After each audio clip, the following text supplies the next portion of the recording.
I am Jewish. I am Muslim. And we just arrived in a country That likes both of us. And this country you will never guess. It's a country right next to Iran, Russia, and Iraq. It is surrounded by conflict. But because of a miracle, people in this country get along, especially Jews and Muslims. This is the incredible story of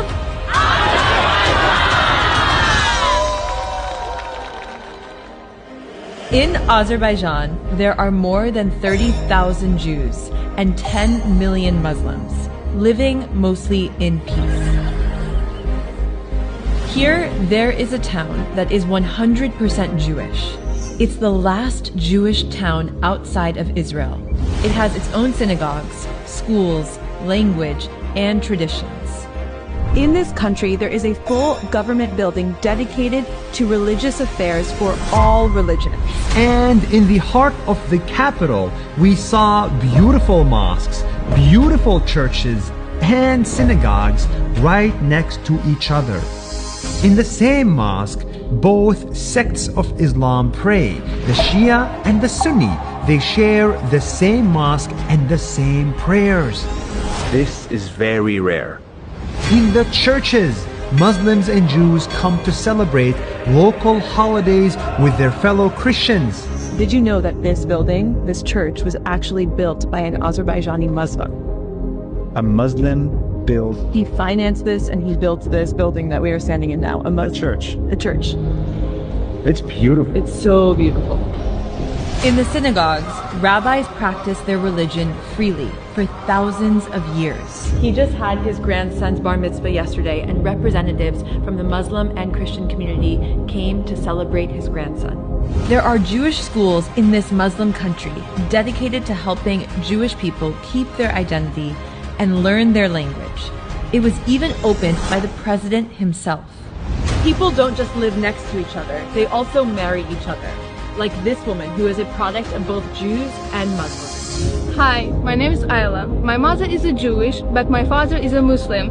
It's not easy, but a living experience of tolerance. It is in my body.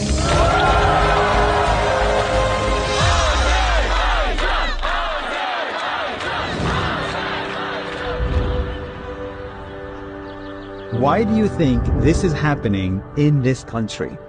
I don't know, but I think that this kind of thing doesn't happen organically. I think that there is something that encourages people to live in coexistence. Yeah, I definitely agree. This can't be organic. Somebody has to encourage coexistence to happen.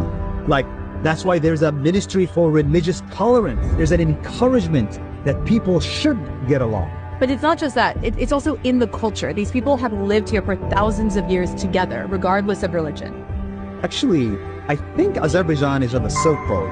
And if it's on the Silk Road, it means for thousands of years, you have to be open to new ideas and new religions and new people passing by for thousands of years. So you become more tolerant to new people that are different from you. But there's also this kind of feeling that there is no extremism. Yeah. That you can come together and pray and be at one, but there is no extremism in any group. Yeah, and I think that's really what I like the most about this country is if you're extremist in your thoughts or your actions or your ideas, then there's no space for that. Coexistence requires compromise, all of us to compromise so that we can live together.